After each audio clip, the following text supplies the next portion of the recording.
Good morning, Rabbi Sai.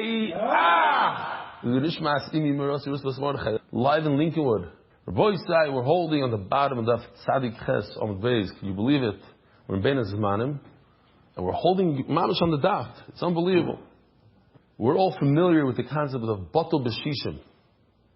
Batel B'Shishim. And that's our sugi here. This is where it originates, Batel B'Shishim. And we saw yesterday a phenomenal machloikas. Is it Batel B'Shishim or Batel B'Meah? Meaning, if you have, let's call this something treif. This cup is treif and it falls into chant. If you have 60 cups like this that are kosher, you're allowed to eat the chant even though one of the cups in it is completely treif. The other man, Omar, says if 100 cups fall, you need a lot more, which is very interesting. As the Gemara is going to point out that in the Torah it says Achri Rabin Lahatos. All you need in hechsher and all these things is the majority. Majority is the smallest amount. It means 51% versus 49. 51 versus 50 even. You have 51 apples that are kosher, 50 apples that are not kosher. Boom, you could eat it. It's batel b'roiv. So this concept of saying batel b'shish means 60 times the amount is like what? It's like almost outrageous. But that's what we learn. Where do we learn it from? So to remind the Olam, we learn it from the foreleg of a Nazir. Meaning, the Nazir, when he finishes with this whole process, and they cut his hair, and they shave, it's a whole thing. They shave his hair, they put the hair underneath the pot of the shlamim. So one of the things they do is they cut the front right leg, hand of the animal, and they give that to the kohen as a gift. That, plus the other stuff that they usually give. But here's something special. The zraya, it's called. What do they do with it? They cook that leg together with the entire animal. Who eats the entire animal? The owner, the nazir. But wait a minute, how could he eat it? The leg belongs to the kohen. Kohen food seeps into the rest of the animal as they're cooking the rest of the animal. You're Yisrael, you're not allowed to eat the kohen's food. You're not allowed to eat truma. This is the raisa. Chiyav Misa, the whole thing. How are you eating the leg? Because the Torah is telling you that's not a problem. You have 60 times the amount of animal, this giant animal, more than the leg. Every animal has 60 times the amount. The other man, the owner says, no, the animal has 100 times the amount. So what's the machlokes? So go measure it. No. One man, the owner says, I only measure the meat part of the leg. And the meat part versus the rest of the meat in the animal is 100 to 1. The other one says, no, you got to measure everything. The bones, the sinews. That's only 60. I'll show you real quickly what we showed yesterday to get you back into it, because you don't really need to see it, but it's kishmak. I thought it was very cool. So first of all, we have this. We had a machloikas. If he puts the foreleg in first, he cuts off the foreleg, but then he puts the entire body in. And this is the problem because that entire goat is being cooked together with the foreleg, and the foreleg is kohen's food. So you see, bittul b'shishim. Another man says, no, you put the whole animal in, only later on you cut it. But here's the cool video. I really enjoyed this part, where you see the foreleg here, in blue, and then it shows you how the animal 60 times that foreleg.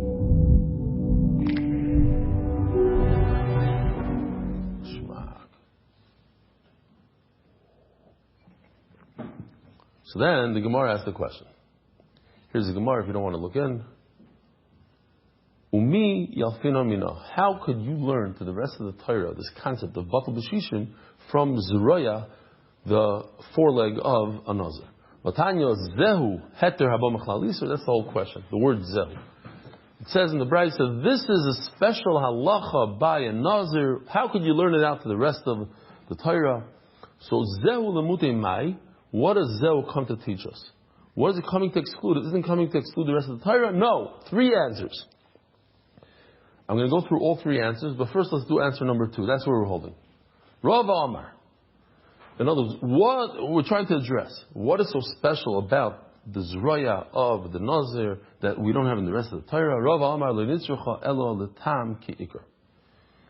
The idea that something that gives you a flavor is something in kachin. When it comes to a carbon, you cannot be mevatel it. Over here, you see the idea by the carbon of a nazir, the leg of the nazir, you are mevatel. It's just flavor. Tam keker. Because usually you have an orange, which gets mixed in with another 50 oranges, another 100 oranges. You say the 100 are mevatel the one. It's a full orange and 100 oranges. But now we're not talking about an orange. We're talking about the flavor that comes out of meat. That's tam. That's flavor. And flavor you can't be mevatel. Over here we are mevatel. That's the chiddush.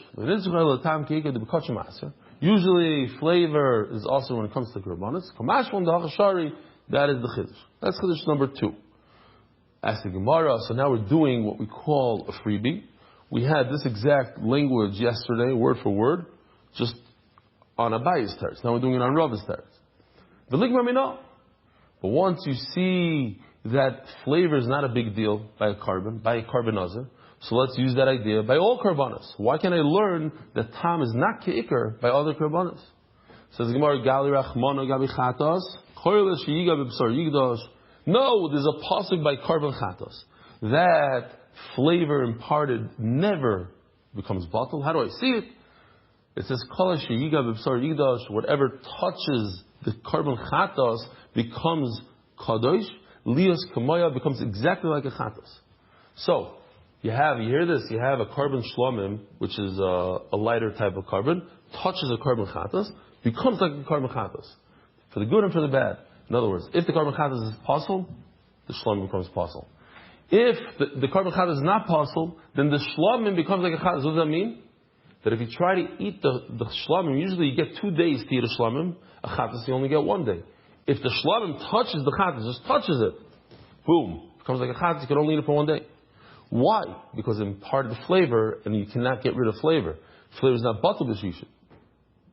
Oh. So you know what the question is. The same question we had yesterday. We have on the one hand the pasuk of chatas that tells us flavor you cannot get rid of. But we have the other pasuk. We have the pasuk by the nazir, the zraya, that you could get rid of flavor. So why do we always say we go with the chatas and not like the nazir? Why did you pick the chatas? You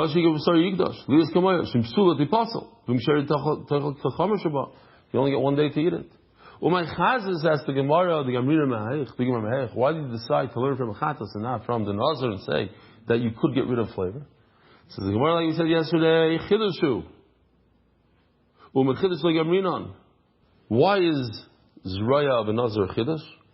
Because the Torah is telling you to put the foreleg into a pot together with a giant animal, and don't worry, it will be batal b'roiv. You can't be mevatel b'roiv something on purpose. You can't take a piece of treif fat from an animal and put it into your child and tell your wife, don't worry about it. I learned in Daf Yomi that's batal b'shishim. It's okay. You can't do that. That's on purpose. On purpose you don't do that. If by mistake a piece of fat fell off the shelf into your child, and you're horrified, you run to the Rav will tell you, okay, it's fine, it's batal b'roiv. You can't go and put it in there. But the Torah is telling you, put it into the pot. Take the foreleg, put it into the pot with a big piece of meat of the rest of the animal, and it'll be batal in 60, or batal in 100. How do you do that? So it's a chiddush. Ask the Gemara, the same question we had yesterday. What are you telling me? You're telling me that I cannot learn the idea of tam ki'ikr from the nazir carbon because it's a massive chiddush. So how we started off the whole shiur saying that there's a machlokes, is it batal b'shishim or batal b'meya? Is it 60 or 100? And where are you learning from? Where does it originate, the whole thing? From the nazir. Wait a minute, nazir is the chiddush. You can't learn anything from a chiddush. So the Gemara, you're right. We're trying just to make a chumrah here. And a chumrah is not a big deal. Learn from a chiddush, learn from not a chiddush. Not. To make chumrahs is easy. Why didn't the Raisa beruba bottle? What does the pasuk tell us? We always go by the majority. And you want to say it's not the majority, you're going to go times it by 60, which is a tremendous amount. That's a tremendous chumrah, meaning up until 60, everything below 60 is all treif.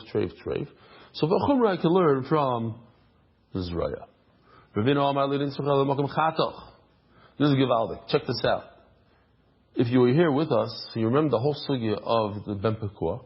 The mother that has a fetus inside her stomach, you shech the mother, you're allowed to eat the fetus. Now what happens if it sticks its hand out? You see, Akiva, you got to look at these charts here. The animal sticks its hand out, and then somebody comes and cuts it off. So the Gemara tells us that at the spot of the cut, even the part of the animal that's inside the body, and you're going to be able to eat it without shechita, but the area that was cut, that you can't eat. The place of the cut, of the zroya, where you cut the foreleg away from the rest of the ram, that place you would think is not, you're not allowed to eat it. The Yisrael shouldn't eat it. It's considered that of the kohen. Just like in the stomach of the animal, the place that you cut is considered like the like a place that you're not allowed to eat. So maybe in the foreleg also you can't eat the place that was cut. Usually you say that the area of the cut you're not allowed to eat. It's like the Eber Menachai of a cut when you chop off the hand of an animal. But by Zroya, the foreleg of a nazir, you're allowed to eat the area of the cut. So check this out, to do a chazarah of all three answers of the Gemara. What's the chiddush by the zroya of the nazir? Here you have the zroya cooking together with the rest of the meat of the animal. What's the problem? The problem is that the meat, the rest of the aisle is for Yisrael, and the zroya is for a kohen. So Abaye says, the chiddush is that min b'minoi. Usually, it's the meat of meat, one should not be able to be mevatel the other, according to Rabbi Yehuda. When you have the same type, over here it is. We saw the answer of Rava, the tam kicker. Over here it imparts flavor, and by kachim, flavor is not batel. Over here it is. And then finally we have Ravina who says that the area of the cut you're allowed to eat. Okay, he did it well. The area of the shara aisle, it's the part of that the Yisrael eats, but it has the area of the cut. And the zroya is for the kohen, so maybe I would think that the area of the cut is also of the kohen. Komashmalon, you're allowed to eat it. Yisrael could eat the area of the cut. Okay? So now we move on to the next sugya. Yosef Ravdimi v'ko amar lo l'shmaita. Ravdimi said over this halacha of that you need 100 times the amount of kosher. So we had a machlokes. Is it 60 or 100? So he said over the 100 one. He says, Abaye, where do you get the 100? I'm going to show you a place where it says 60. It doesn't say first, but you can be medayik, it means 60. Let me just say about peh. It doesn't say 60, but we know it's not 100. So what is it? So the Gemara says, oh, it's 101 versus 100, not 60. It still doesn't say anywhere 60. So let's see inside. Do we see anywhere else this idea, the concept of batal b'100? Vatnan, lamra amru, kol mechametz umetabel umedamei lahachmir. It's easy stuff. I'm telling you right now, easy sugya. But we have words that cause people to get nervous. As soon as you say the word min b'minoi, people get nervous. But what does min b'minoi mean? It means meat and meat, blood and blood. Eggs and eggs. That's min b'minoi. Min b'sheina means eggs with meat. Blood with, I don't know what, something else. So it says like this. When it comes to truma, here, this is stam to get you into the mood. Truma. If you have a piece of sa'ar, a piece of, how do you say, yeast, yeah? Like a yeast. Of truma that falls into chulin. Truma is the part that the kohen gets. Kohen gets 2% of everything. His 2% fell into the chulin, into the regular Yisrael stuff. That 2% became yeast. So it's batal beh. We're going to see in a second. That's why he made it like go crazy. It's 100 times the amount. So he says, kol ha'mechametz, if it's this yeast of truma, umetabel, and you have spices. Spices are very dangerous because, dangerous I mean in terms of kashrus, they give a lot of flavor. Small amount, a lot of flavor. Umedameya, let's say you have a bunch of oranges of truma that fall into thousands, let's say, of chulin, lahachmer, min b'minoi. When it's the same So Rabbi said, let's remember this. What's worse, min b'minoi or min b'sheinei minoi? What's worse? What's harder to make kosher? The same item mixed with the same item, or two different items? Min b'minoi is much harder. How do I know? Look, Rabbi Yehuda says min b'minoi is never bottled. Never. We brought a raya yesterday from the blood on Yom Kippur, remember? There's a lot of cow blood and the bull blood, and there's very little goat blood, and the Kohen mixes it together, and yet the Torah calls it the blood of the soyer. It's not bottled. So check it out. It's very simple. When you have min b'minoi, when you have the same type of item of truma mixing in with chulin, you got to go to chumrah. It's the worst thing that could be, so you go to chumrah. But if I want to do a kula or sometimes the chumrah, min b'sheinei minoi. And the Gemara is going to explain everything. It's very simple. When it's two different items, then sometimes it can be makel also. Sometimes it'll be machmer, sometimes it'll be makel. Okay, it's Uktari Sefer, and it says at the end of it, what's this? This is what we just mentioned. How do you see a kula? Where do you see a kula of two different items? Grisin is bashlu imho adasha. You're making a shalom, the type of a bean, it's truma, and it got cooked in with adasha, with lentils, another type of a legume, like a bean. But it's two different minim, right? It's min b'sheinei minoi. Split bean and lentils are min b'sheinei with two different minim. So if it gives over flavor, even if you have 101 times the amount, it doesn't matter. It gives a flavor. We saw the Rashi the other day that if you could taste the treif, you could taste the problem. Then it doesn't matter how many times you have over there. You can have batal b'shishim, batal b'meya. It doesn't work because I can still taste the flavor.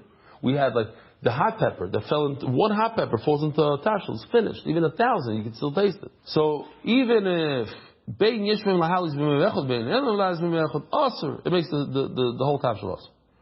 Ein bei b'noisen tam, but if it doesn't give off flavor, bein yishmem lahalis b'mevechot bein en lahalis b'mevechot, even if you have less than 101 mutter. Wait a minute, so let's stop here. Something that doesn't give off flavor, and you have less than 101 times the amount, it's kosher. How many times the amount do you have? 1, 2, 5, you tell me. It's either 60 or 100. Those are the only two numbers that we know. And it said it's not 100. So what is it? So it's 60. So says Abaya here, I see before the concept of 60, not 100. And what's the Gemara going to answer? No. It's 101 and 100. I don't have 101, but I have 100. That's what the Gemara is going to answer. Because it doesn't say the word 60 here. The last line. If it doesn't have 101, what does it have? Lav v'shishim? Isn't it 60? Loi b'meya. So if you don't have 101, so what do you have? You have 100, it's good. So just a short little sugya here of how could it be 101? It could be 100. It should be 60. But with the ratio b'meya, well, wait a minute. You can't. The ratio and the sefer have to be different numbers. And why? And the ratio is the more machmer, because Yosef already told us that what's the worst thing that could possibly be? Min b'minoi, when it's the same thing. And that's the ratio. We're talking about the same thing, and the same thing is 100. So when it's not the same thing, it's less than 100. The worst, most chomer is the same item, min b'minoi. And that, you need 100 to 1 ratio. So now let's go down, let's take it down a step. Less chomer is min b'sheinei minoi. And min b'sheinei minoi should be less than 100. So then, why are you telling me now that min b'sheinei minoi is 100, identical to the ratio, which is the worst of the worst, min b'minoi, which is 100. Well, min the ratio b'meyavi, save b'shishim. It must go down a level to 60. Because in the ratio it said, what's the chumrah of doing the two foods that are identical? Sar shachitim, shanav alisas chitim. Here, it's wheat. Truma, the leavening agent. Oh, that's what it is. Leavening agent of this bread was truma. Fell into the dough of chulin. And it has enough leavening agent to make it rise.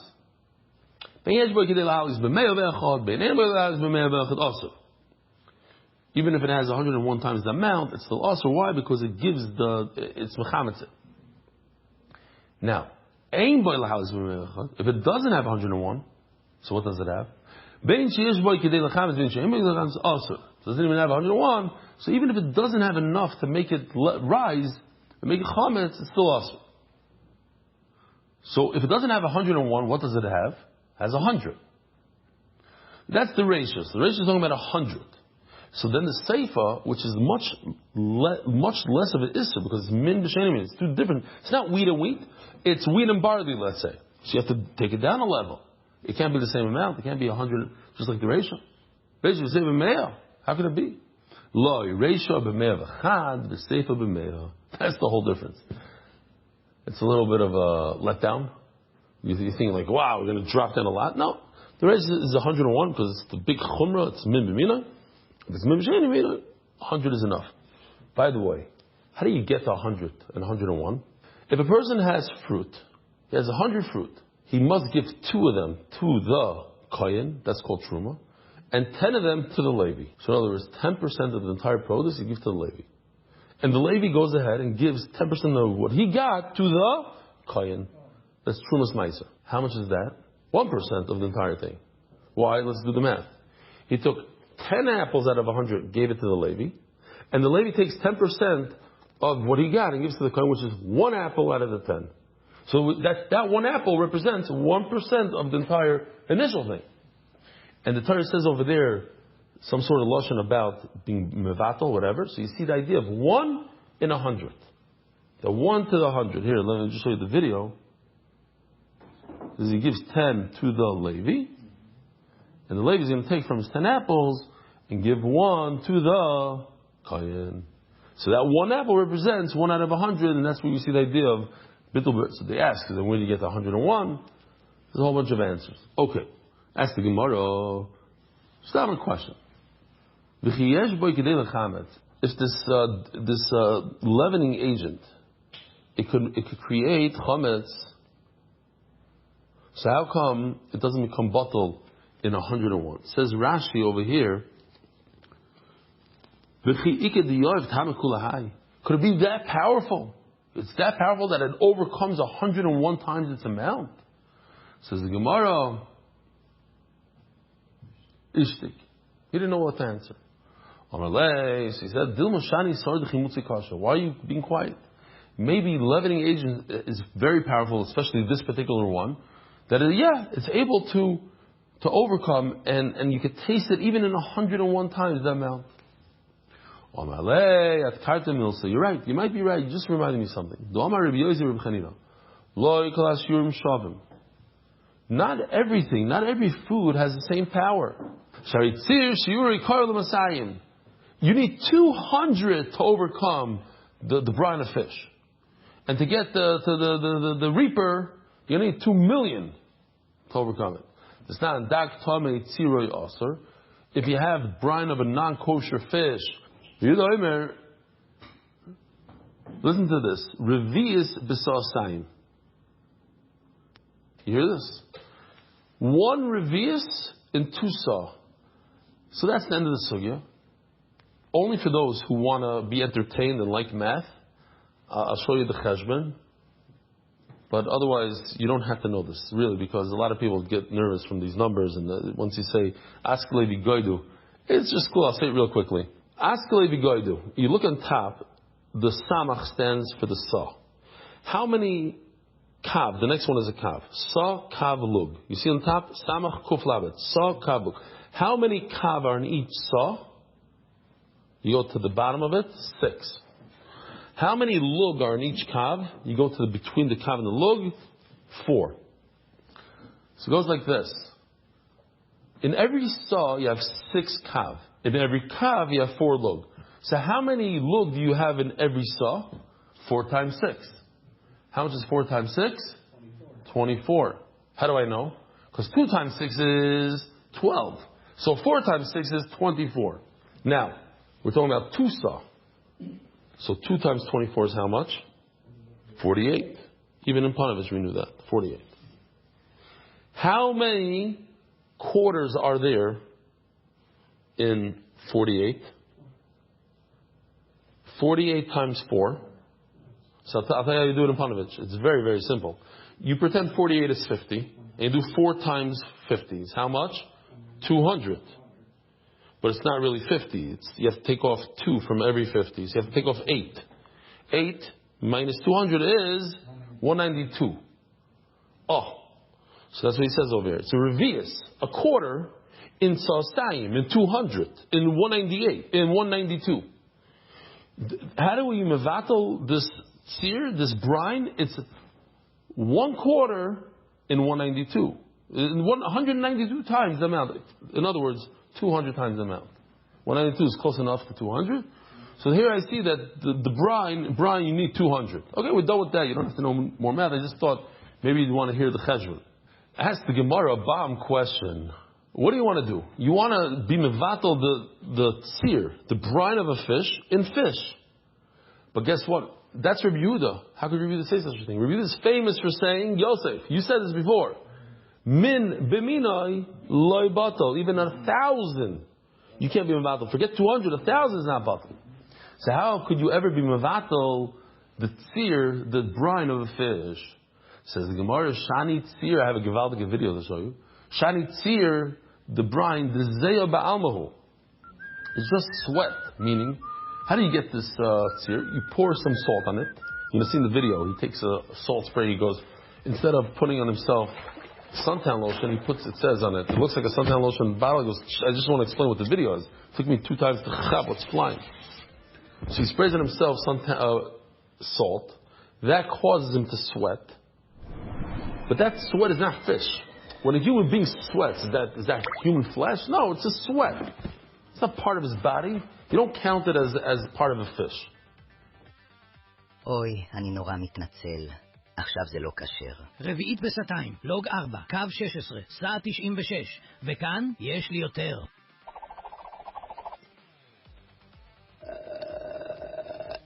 Okay. Zok the Gemara.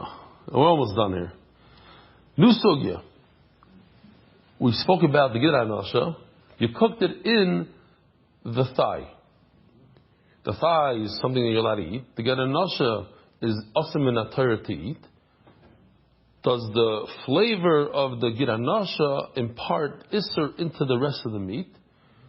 Depends how much meat the Mishnah says. In case of Misharin, the Mishnah says it's almost complicated. You pretend that the Gidra Nasha is meat, and how much meat do you need to impart flavor to a lefes? How do you say lefes? Turnip, no? Yeah, turnip. You pretend that this Gidra Nasha, this sinew, is actually meat, and then how much meat do you need to impart flavor to the turnip? What part of the turnip are we talking about? Amar Avuna. Kisim Sharin and Amar Avuna. Kibasa Barasha Lefatos.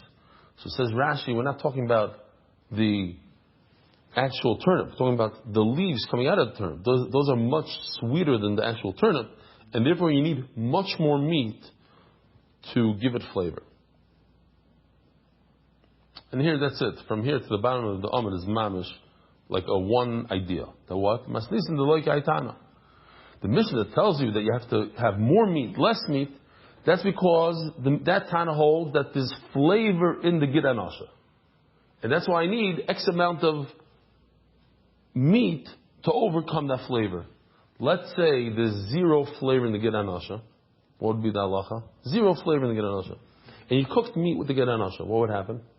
Nothing. You take the Gidra Nasha, throw it into the garbage and eat it. Nothing happened. But there is a mandama that says that Gidra Nasha doesn't have a flavor. In fact, we paskin that Gidra Nasha doesn't have a flavor. So our whole Mishnah is not like the halacha. Sorry. Masisin like Hatana the time Rabbi Shmuel ben Yishur ben Breka Omer. Rabbi Shmuel the son of Rabbi ben Breka says, "Ein begidim ben tam." The Gidra Nasha, the sciatic nerve, doesn't have any flavor at all, and therefore you just throw it out after you cooked it, and you can eat the meat as long as you don't eat the Gidra Nasha. But before you go around thinking that the Gidra Nasha, the halacha, doesn't have flavor, and you can cook it with the Gidra Nasha, so you need to see the last Rashi I'm going to show you. Super important. Don't pass in anything based on Daf Yomi Shiur. Masizla says, So somebody came to Reb Chanina. Somebody came to ask a shayla by Reb Chanina. And Rabbi Yehuda bar Zvina was hiding by the door. Kinofak, whoever came out to ask the question, he comes out. Omar lei, my Omar lach. So Rabbi Yehuda bar Zvina says, "No, what did he passing about? You get anasha." Omar lei, shari nahalei. He said it's okay. Omar lei, how did I come? Do me a favor, go back, ask him again. So he went back to ask Reb Chanina.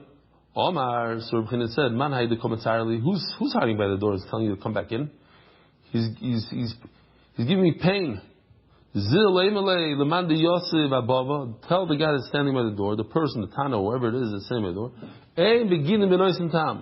I hold, like the man, and this is how we pass on the halacha. There's no flavor imparted by the gid, and therefore, since you cooked it with the gid, it doesn't make a difference. Just throw out the gid and eat the meat. He sent him to Reb Eli. The Reb Eli Teira. He said, "Listen, you have a problem with Gid Anasha? Go to Reb Eli. He's Mekel. He holds his aim, but Gid Anasha Tam. And he got this not from Stam, from Yeshua ben Levi. It's unbelievable. It's enough. The reason why he sent him to Reb Eli, because Reb Ami himself didn't hold of this halacha. But you should know, says the Gemara, "V'hilchasa ein begidim benoisen tam." Everything we learned in the Mishnah, all these sugis that we had about a gid, and how much do you need meat to overcome the flavor, it's only because you hold the gid has a flavor. But we paskin, look at that gimel on the bottom, right there. Ein begidim benoisen tam. This is how we paskin. That gid anasha does not impart flavor. So therefore, if you cook it with a gid, it's not a problem. But says Rashi, there is a problem. It doesn't matter how you cooked it, how you roasted it, how you salted it. You just toss away the gid anasha. And you can eat the meat. Says Rashi, the dafka boy, only the gid anasha. But what about the little piece of fat that I showed you in the video? The Rebbe Amitai ben David showed there's a little piece of fat right above the gid anasha, touching the gid anasha. If you left that in, now you're in trouble. Because that, of course, gives off flavor. Fat gives flavor. Sinews don't give off flavor, according to this. And if you didn't get rid of the fat, oyster. So don't tell people, you know the halacha, you learned in Daf Yomi, that ain't beginning with time. And so what if you cooked it? It's not a problem. Yeah, if you cooked the gid anasha alone, it's not a problem. But if you forgot to remove the little fat that's on top of the gid anasha, it's the second problem of fat that's also. Rabbi Sai, have a wonderful day. Merit the schus of spreading Torah throughout the world. Sponsor a shiur today. MDYsponsor.com or sponsor at MDYDaf.com.